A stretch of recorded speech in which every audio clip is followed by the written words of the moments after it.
Hey everybody, it's me, Tom Angleberger, the author of The Strange Case of Origami Yoda, Dee Dee Dodo, and Geronimo Stilton, the graphic novel, about to come out. But today, we're not talking about rats or dodos or origami Yodas. We're talking about origami bunnies. I want to show you guys how to make an origami bunny. It's so easy, and it's a puppet. If you want a nice hand puppet like this, you start with a full sheet of paper. Hey, if you just want a finger puppet, cut this into 4 pieces first. And of course, you'll also need a pair of scissors and a magic marker. Some of you may be saying, what? You don't use scissors for origami. Technically, this is a kirigami bunny. It takes 1 cut. Let's do the cut first. We're going to take our paper. Going to start at the bottom. We're going to cut to right about halfway. All right, if you've ever seen any of my videos before, and I've got a million of them, you'll know that I don't really measure or do anything like that. I don't want you to waste any time doing that either. Just go ahead, cut about halfway across, move the cut up to the top there, and now we're going to take one side of the paper, and we're going to fold it right to the middle, right to about where you made that cut, and give that a nice crease. Okay, and then you take the other side of the paper, you fold it to meet that other one right there. Okay, now it doesn't have to be exact. If they don't meet perfectly, I don't think anybody's going to care. I know the rabbit's not going to care. All right, now flip this thing over and you'll see, I think you're going to start to see where the bunny comes from. Pretty simple. But let me show you a couple ways to make the ears look extra good. Here, let's move this out of the way for just a second. What we're going to do is we're going to fold both ears back. Okay. Okay, so we've got something that looks like that. It looks like a depressed bunny.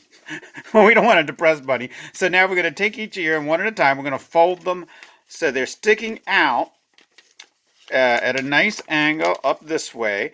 But now look, we're not folding it all the way up. If we folded it all the way up, you'd be sticking there. Give yourself a little room, a little wiggle room back here.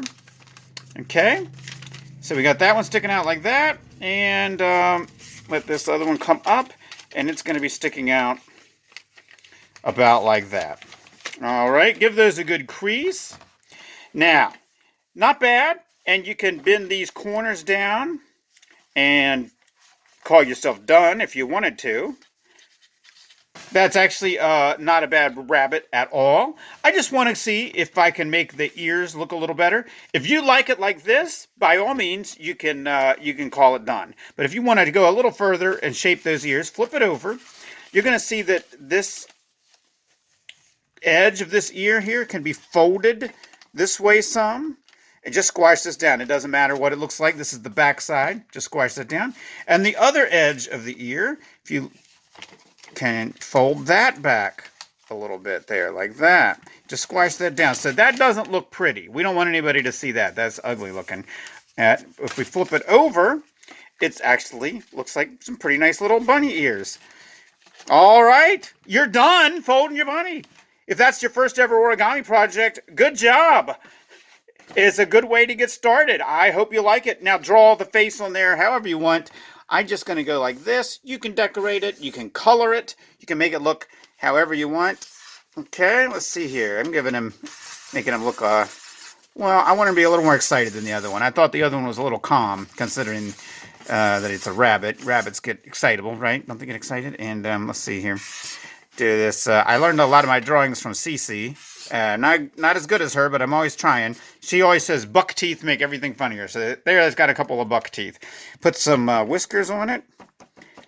Hey, let's call that a rabbit. So there we go. Now, you can put this on your hand like this or your finger, and it'll stay on pretty good. But if you really want to go out and do a puppet show or something, I'm going to recommend putting a piece of tape back here to tape that closed. It'll make it work a little better as a puppet.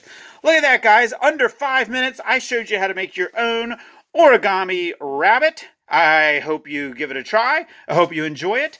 After you're done, you can go to origamiyoda.com, where I've got stuff for Star Wars creatures, Star Wars characters, all kinds of crazy business. Take a look. Also on my YouTube channel, I got all that stuff too. All right, I'm going to sign off with 5 seconds left here. May the bunnies be with you. All right, bye everybody. See you next time.